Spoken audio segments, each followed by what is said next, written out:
दुसरा मुद्दा बघा, भूगोल विषय म्हटल्यानंतर ना, भूगोल विषयाचा अभ्यास जो असतो ना तो निरीक्षणाद्वारे केला जातो. निरीक्षणाला फार महत्व असतं भूगोल विषयाच्या अभ्यासामध्ये. तेव्हा काय असतं माहिती आहे का, पुस्तकातून आपल्याला त्या प्रदेशाची वस्तुस्थिती समजण्यास मदत होत नसते. उलट क्षेत्रभेटीला गेल्यानंतर ना, निरीक्षणातून आपणाला त्या ठिकाणी असणारा प्रदेश जो आहे, विभाग जो आहे, ज्या ठिकाणी आपण गेलेलो आहे त्या प्रदेशाची वस्तुस्थिती खरी काय आहे हे प्रत्यक्ष समजण्यास मदत होते. तिसरा मुद्दा काय आहे बघा, प्रत्यक्ष क्षेत्राला भेट दिल्याने काय होतं माहिती आहे, त्या ठिकाणची प्राकृतिक रचना, भौगोलिक रचना, सामाजिक रचना, सांस्कृतिक रचना या सर्व घटकांचा अभ्यास होतो. त्या ठिकाणचं भौगोलिक रचना कळतात, प्राकृतिक रचना कळतात, सांस्कृतिक रचना कळतात, सामाजिक ठेवण काय आहे ते कळते, समाज कळतो, त्या ठिकाणची माणसाचं राहणीमान कळतं, घरं कळतात, काय काय कळतं, सारे भौगोलिक घटक कळतात. म्हणून त्याची आवश्यकता असते. चौथा मुद्दा मी तुम्हाला सांगतो का आवश्यकता आहे. त्याचा चौथा मुद्दा, अमूर्त ज्ञान आहे ना, त्याला मूर्त स्वरूपात आणता येतं. म्हणजे कळतं ना तुम्हाला, अमूर्तचं मूर्त कळतं ना. अमूर्त म्हणजे ते प्रत्यक्ष आपल्या डोळ्यासमोर नसतं ना, ते आता डोळ्यासमोर येणार ना, प्रत्यक्ष गड पाहून आपण लिहिणार ना, प्रत्यक्ष उद्योगधंदा कारखाना पाहणार ना, आपण प्रत्यक्ष आपण समुद्र पाहणार आणि मग माहिती ठेवणार पुस्तकात वाचून. त्याला म्हणतात अमूर्तचं मूर्त स्वरूप. पुन्हा एकदा तो मुद्दा सांगतो तुम्हाला, विद्यार्थ्यांचं अनुभव विश्व दृढ करता येतं आणि त्यातून विद्यार्थ्यांना भरपूर ज्ञान, विद्यार्थ्यांना समृद्ध करता येतं ज्ञानाच्या बाबतीत. म्हणून त्याची आवश्यकता असते. क्षेत्रभेटीतून काय होतं माहिती आहे, ज्ञानाच्या कक्षा अशा विस्तारित जातात. म्हणून आवश्यकता असते. एक एक मुद्दा मी सांगतोय, साध्या भाषेत सांगतोय, सोप्या भाषेत सांगतोय. क्षेत्रभेटीनंतर किंवा क्षेत्रभेटीनंतर मधून आलेल्या विद्यार्थ्याची निरीक्षण शक्ती जी असते ना, अक्षरशः क्षेत्रभेटीमध्ये आपण भाग घेतला तर आपोआपच आपली निरीक्षण क्षमता वाढते. आपल्याला नक्की काय पाहावं हे कळतं, कशा पद्धतीनं तयारी करावी हे कळतं, कोणतं साहित्य घ्यावं हे कळतं, प्रश्नावली कशी तयार करावी हे कळतं, त्याचं महत्व काय आहे हे सारं कळतं आपल्याला. आणि निरीक्षण शक्ती प्रचंड प्रमाणात वाढवण्यात मदत होते. म्हणून आवश्यकता असते. आणि आवश्यकता का असते त्याचा शेवटचा मुद्दा सांगतो तुम्हाला पुन्हा एकदा, त्याच्या महत्वामध्ये आलेला होता. कारण विद्यार्थ्यांना नियोजन आणि आयोजन करण्यामध्ये काय होते माहिती, मदत होते. प्रत्यक्ष विद्यार्थी नियोजन आणि आयोजन करत असतात. त्या आयोजनाचं महत्व त्यांना लहानपणापासून कळतं. नियोजन कसं करावं याची सवय लागते आणि भविष्यामध्ये मोठे झाल्यानंतर अशा अनेक प्रकल्प जे असतात, उपक्रम जे असतात ते स्वतःहून राबवण्यास उद्युक्त होतात. म्हणजे विद्यार्थी कसा सर्वांगीण तयार होतो बघा. आणि म्हणून क्षेत्रभेट जी आहे ना, त्या क्षेत्रभेटीचा अभ्यास करणं हे फार गरजेचं असतं. त्याचं महत्व आहे, त्याची आवश्यकता आहे.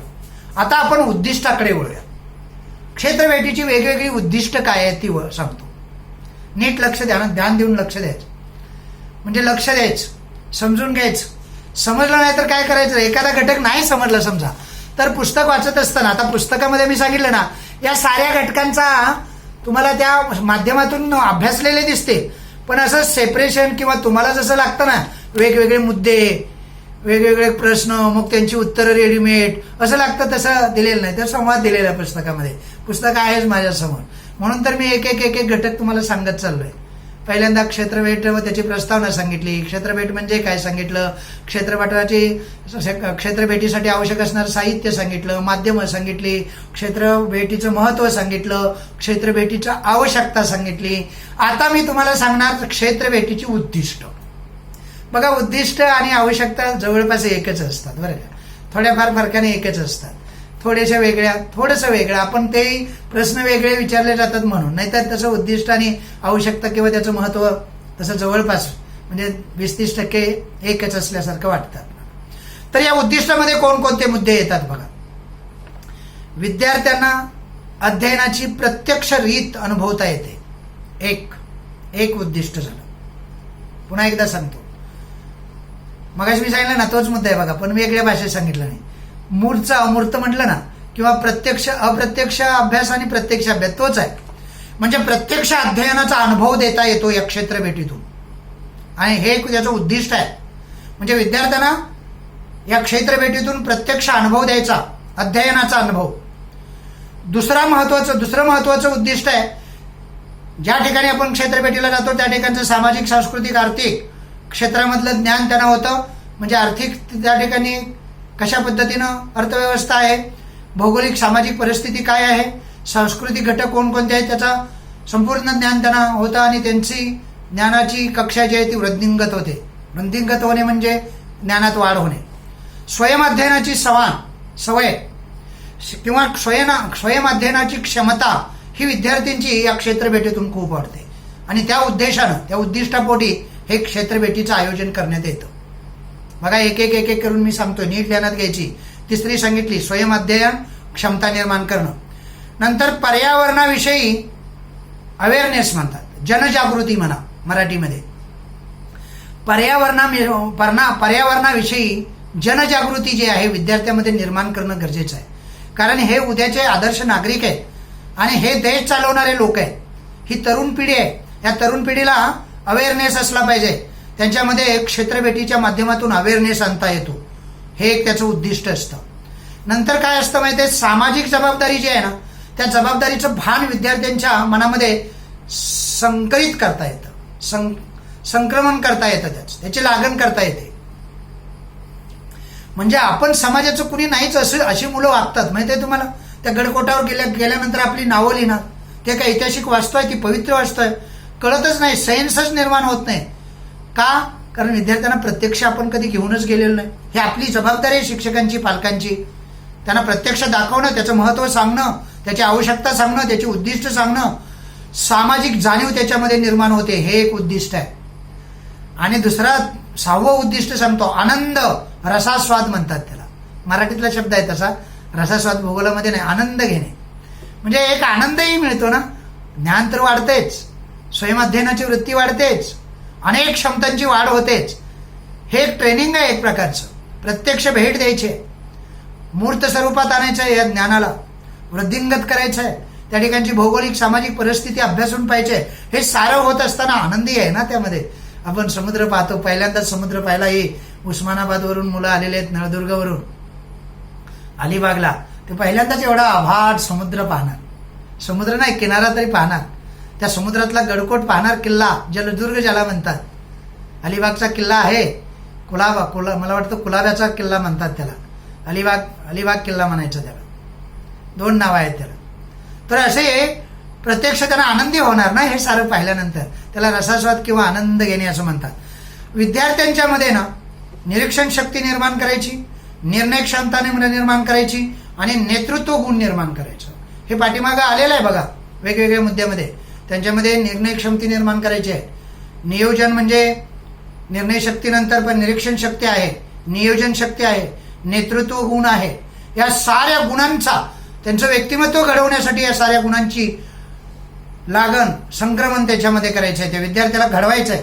भूगोल काय फक्त असं नसतं, वेगवेगळी पिकं पाहिली आणि हे पाहिलं असं नसतं. भूगोल हा फार व्याप्त, म्हणजे आपल्यासारख्या माणसांनी शिकू नये आणि म्हणजे आपल्यासारख्या माणसांनी इतक्या याच्यात जाऊ नये असा विषय आहे तो. फार व्याप्त विषय आहे तो आणि फार इंटरेस्टेड विषय आहे बरं का. ते मी तुम्हाला सांगतो, इंटरेस्टेड विषय आहे. जर आपण लक्ष घातलं ना ते सारं आपल्याला समजत जातं, सोपं असतं हे सारं. पुढचा मुद्दा बघा उद्दिष्टांचा. विद्यार्थ्यामध्ये ना असं क्षेत्रभेटीला त्यांना आपण बाहेर घेऊन गेलो ना तर आत्मविश्वास वाढतो माहिती आहे तुम्हाला. म्हणजे मीही काहीतरी करू शकतो, मीही निरीक्षण करू शकतो, मी प्रत्यक्ष जाऊन लिहू शकतो, प्रश्नावली तयार करू शकतो. आत्मविश्वास खूपच वाढलेला असतो मुलांचा. समुद्र म्हणजे काय त्याचं वर्णन करू शकतो, जलदुर्ग म्हणजे काय हे वर्णन करू शकतो. कळतंय ना, प्रवासामध्ये काय काय अडचणी येतात त्याला समजतात. त्यामुळे आत्मविश्वास थोडासा वाढतो, आत्मनिर्भरता वाढते. यासाठी क्षेत्रभेटीला नेणं मुलांना हे त्याचं उद्दिष्टच असतं, आत्मविश्वास आणि आत्मनिर्भरता वाढवणं. बघा 4 दिवस मुलं ना आई वडिलांपासून दूर असतात. ही 10वीची मुलं, त्यांना अशी आई वडिलांना सोडून राहायची सवय नसते. आणि ही क्षेत्रभेटीला जेव्हा जातात, सहलीला जातात ना, तेव्हा ती आई वडिलांपासून दूर राहतात. मग त्यांना एक प्रकारची आत्मनिर्भरता, म्हणजे आपण सुद्धा स्वतःच्या पायावर उभं राहू शकतो, ही एक आत्मविश्वास येतो ना. किंवा 4 दिवस राहिलो तरी काही प्रॉब्लेम आले नाही, ते त्याचा अनुभव घेतात. नंतर काय होतं माहिती आहे, ह्या वेगवेगळ्या गोष्टी पाहिल्यानंतर त्यांची कल्पनाशक्ती जी आहे ना ती अफाट वाढते. तुम्हाला एक अनुभव सांगतो ना, मी 10वीत असताना की 9वीत असताना आमची सहल एका साखर कारखान्याला गेलेली होती. जवळच होता तो साखर कारखाना, पण खेड्यातल्या मुलांना शहरात जाय म्हणजे कॉलेजला वगैरे गेले तरच अशी परिस्थिती होती. तेव्हा एकतर पैसे नसायचे, दळणवळणाची साधनं नसायची. साखर कारखाना बघायला गेल्यानंतर माझी जी कल्पना होती ना, मला असं वाटायचं नाही एवढासा असेल साखर कारखाना, असून असून किती मोठा असेल. तो पाहिल्यानंतर तो अफाट होता आणि मी फार आश्चर्यचकित झालो. ते मी जेव्हा पाहिलं ना ते विश्व सारं साखर कारखान्याचं, तेव्हा काय सांगावं, म्हणजे इतका आश्चर्यचकित झालो. तेव्हा मला कळलं की आपण समजतोय ते जग नाही, जग फार मोठे आहे. म्हणजे कल्पनाशक्ती आहे ना, तिला वाव मिळतो. मग आता मी कल्पना करताना थोडी मोठी करणार ना, माझी कल्पनाशक्ती वाढणार ना, त्याला वाव मिळाला या क्षेत्रीय भेटीमुळे. ते एक उद्दिष्ट असतं. आणि दुसरी गोष्ट सर्वात महत्वाची काय होते माहिती आहे, आपण जेव्हा आपल्या मित्रांसमवेत बाहेर राहतो ना, तेव्हा आपल्यामधला स्नेहभाव वाढतो ना. हा स्नेहभाव वाढवणे हे सुद्धा फार मोठं उद्दिष्ट आहे. बघा, मुलं एक 5-10 मिनिटं सुद्धा एकत्र राहत नाहीत, एकमेकांची मस्ती मस्करी करतात, टवाळ्या करतात. स्नेहभाव नसतो त्यांच्यामध्ये, एकमेकाशी नीट शब्दात बोलत नाहीत. एक एक शब्द तुम्ही ऐकला असेल, सांगायला नको मी. त्यांच्यामध्ये एक प्रकारची स्नेहाची ही जी भावना आहे. किंवा 4 दिवस बाहेर राहिल्यानंतर सहकार्य, एकमेकाला सहकार्य करायचं, एकमेकाला सांगायचं, देवाणघेवाण करायची ज्ञानाची, एकमेकाची भाकरी, खरडा भाकरी खायची, चटणी भाकरी खायची, एकमेकाला थोडं थोडं द्यायचं. ही सहकार्याची भावना आहे ना, ती मुलांच्या मध्ये रुजते.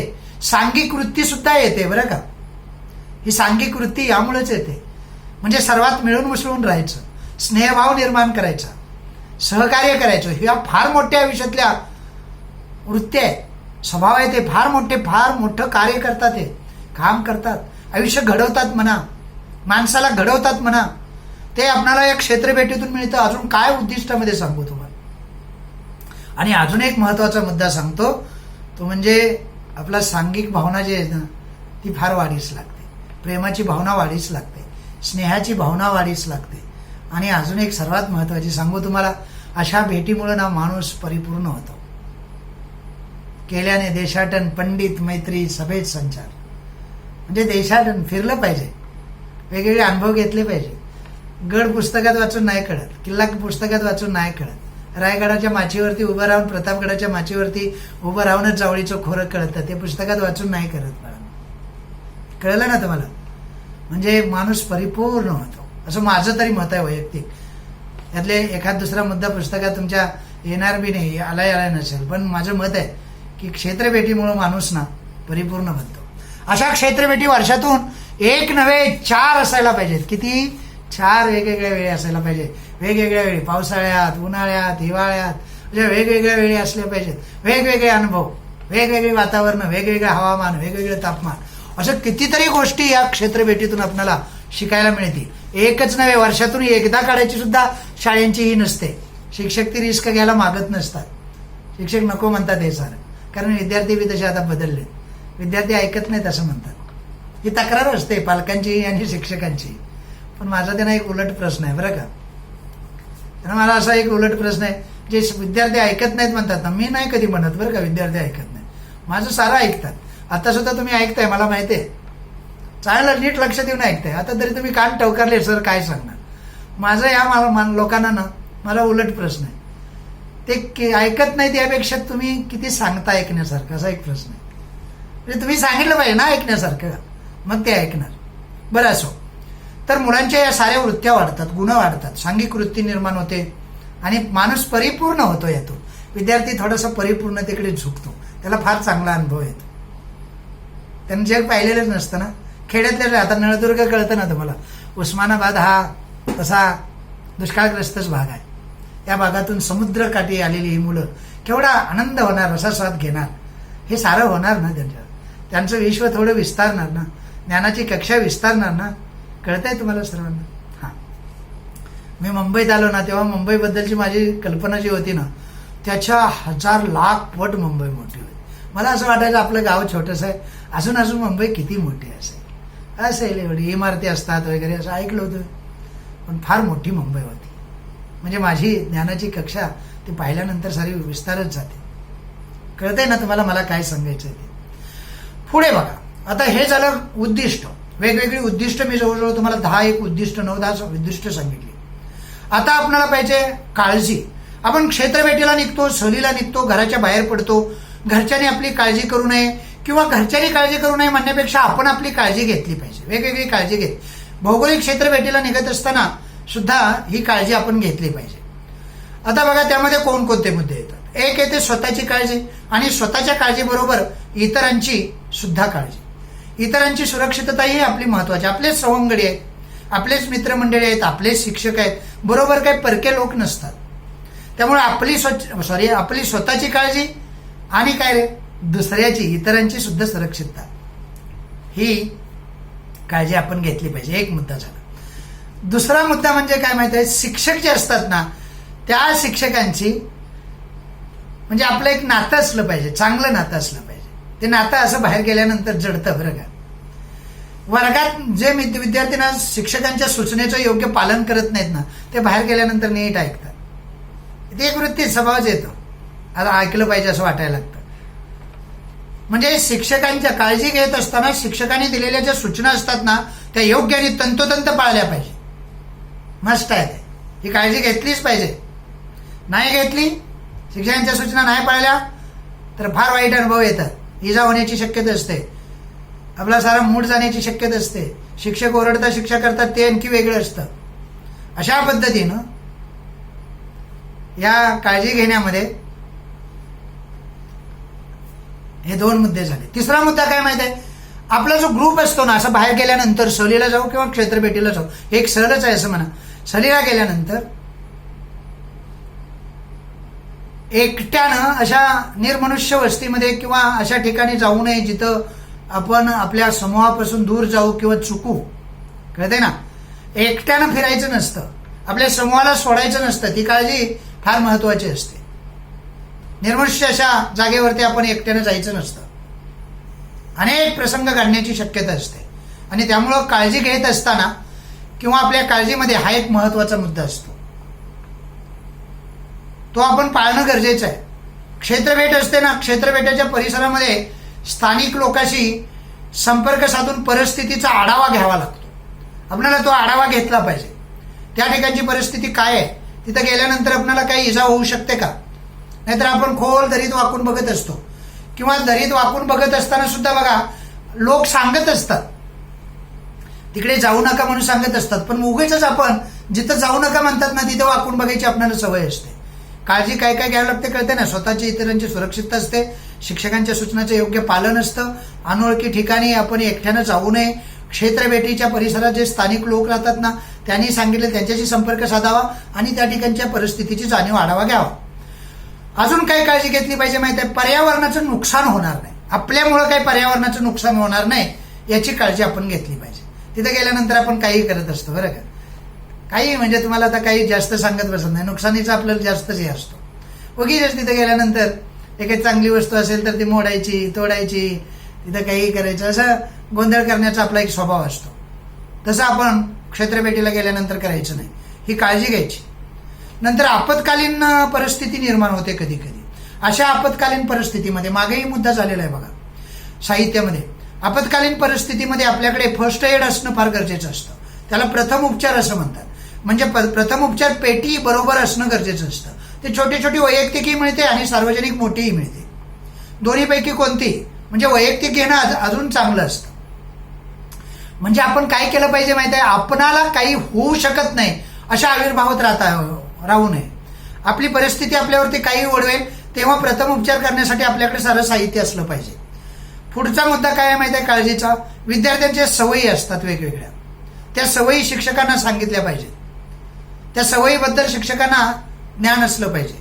किंवा बऱ्याचशा विद्यार्थ्यांना वेगवेगळे आजार असतात, आजारी विद्यार्थी आहेत ना, शिक्षकांशी चर्चा किंवा आजारी विद्यार्थ्यांनी शिक्षकांना माहिती असली पाहिजे. एखाद्याला फिट येते, एखाद्याला चक्कर येते, एखाद्याला उलटी होते, काही असेल, एखाद्याला गंभीर आजार असतो, मग अशा वेळेला शिक्षकांना माहिती पूर्ण विद्यार्थ्यांनी किंवा पालकांनी दिली पाहिजे. ही काळजी आपण घेतली पाहिजे, नाहीतर मग परिस्थिती फार हलाखीची होते, बिकट होते.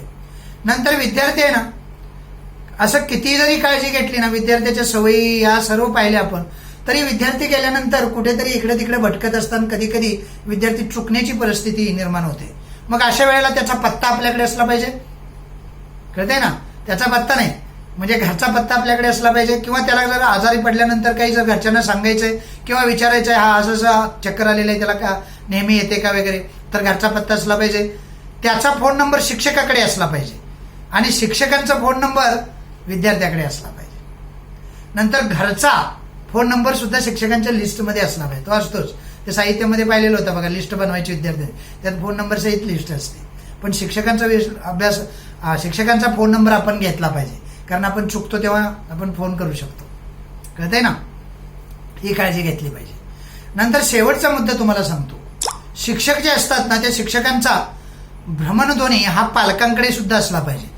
पालकांना काळजी लागत असते आणि जर उशीर झाला, काही घडलं तर पालक आपल्याला फोन करून विचारू शकतात. अशा पद्धतीचं वातावरण यामध्ये आपल्याला तयार करता येतं. आणि शिक्षकांचा भ्रमणध्वनी जर असला ना, तर आपल्याला आपल्या मुलांची उगीच काळजी करत बसणं, त्यापेक्षा आपण सरळ फोन केला, कुठे आहे, काय विचारलं, कधी पोहोचतायत, किंवा त्याच्या म्हणजे उतरण्याच्या ठिकाणी आपण त्याला कलेक्ट करायला घ्यायला जाऊ शकतो. आणि त्यामुळं पालकांकडे शिक्षकांचा भ्रमणध्वनी असला पाहिजे, शिक्षकाकडे पालकांचा असला पाहिजे. अशा पद्धतीनं वेगवेगळ्या पद्धतीची काळजी घेतली तर क्षेत्रभेट अतिशय उत्तम पद्धतीने आपल्याला क्षेत्रभेटीसाठी जाता येतं आणि ते पूर्णत्वास नेता येतं. आता क्षेत्रभेटी दरम्यानमध्ये कचरा फार होण्याची शक्यता असते. माहिती आहे तुम्हाला? आपण वेगवेगळे पदार्थ खात असतो, पाण्याच्या बॉटल्स असतात, पेपर्स असतात, भरपूर कचरा असतो, किंवा त्या ठिकाणी येणाऱ्या पर्यटकांनी केलेला असतो. आपल्याकडूनही होतो प्रवासादरम्यान किंवा तिथं गेल्यानंतर, आणि पर्यटकांनी केलेलाही असतो. मग अशा ठिकाणी कचऱ्याचं नियोजन आपण कसं करायचं, काय काय कचऱ्याच्या बाबतीत काय काय काळजी घ्यायची, हा सर्वात महत्वाचा मुद्दा आहे. हा छोटा मुद्दा नाही आहे, हा फार महत्वाचा मुद्दा आहे. तर आपण क्षेत्रभेटीला निघताना कचऱ्याचं व्यवस्थापन नीट केलं पाहिजे. त्यामध्ये बघा काय काय असलं पाहिजे माहिती आहे? प्रवासाच्या दरम्यान ना आपल्याकडे एखाद दुसरी प्लास्टिकची पिशवी असली पाहिजे, छोटी, की ज्यामध्ये आपण खात असताना जे रॅपर्स असतात, म्हणजे रॅपर म्हणतात त्याला, ते रॅपर जे असतात ना ते त्या पिशवीत आपण टाकू. बिस्किटचा पुडा जरी साधा खाल्ला ना, त्याचं रॅपिंग पेपर आहे ना तो त्यामध्ये टाकू. म्हणजे छोटीशी एक पिशवी असली पाहिजे. नंतर आपल्याकडे बॉटल असली पाहिजे, ती बॉटल टाकण्यासाठी ती पिशवी असली पाहिजे. कधी कधी आपण चॉकलेट खातो, माहिती आहे, त्या चॉकलेटचे पेपर टाकतो. कधी कधी आपण वेगवेगळे कुरकुरे वगैरे असतात, त्याचे रॅपर्स असतात, किंवा फळांच्या साली असतात, केळ खाल्लं तर त्याची साल कुठे टाकणार, या सर्व एकत्रित ठेवण्यासाठी एक छोटीशी पिशवी आपल्याकडे असली पाहिजे. कळतंय तुम्हाला? त्या पिशवीमध्ये टाकायचं, कचरा वेगवेगळ्या पद्धतीचा ठेवायचा आणि मग आपण आपल्याजवळ ठेवायचे. जेव्हा आपण उतरू तेव्हा ते योग्य ठिकाणी त्याची विल्हेवाट लावता येते. वस्तूचा ना कमीत कमी वापर करायचा. वेगवेगळ्या वस्तू असतात, आपल्याला फार वापरायची सवय असते उगीच. त्याच वस्तू आपण पुन्हा, उदाहरणार्थ एक ग्लास आहे पाणी प्यायचा समजा आपला प्लास्टिकचा, तोच पुन्हा वापरायचा ना. 17 प्लास्टिकचे ग्लास आपण पाणी प्यायचे आणि फेकून द्यायचे, त्यामुळे कचऱ्याचं नियोजन होत नाही, कचरा वाढत जातो. एक ग्लास वापरला तरी आपण चालू शकतो, किंवा घरातून जातानाच त्या साहित्यामध्ये आपण तो घेतला पाहिजे. क्षेत्रभेटी दरम्यान आपण स्वच्छतेचं आपलं महत्व असलं पाहिजे, आपणालाही महत्व असलं पाहिजे आणि इतरांच्या मनामध्ये ते बिंबवलं पाहिजे. म्हणजे स्वच्छतेचा संदेश. तुम्हाला एक उदाहरण म्हणून सांगतो. आपले जे पंतप्रधान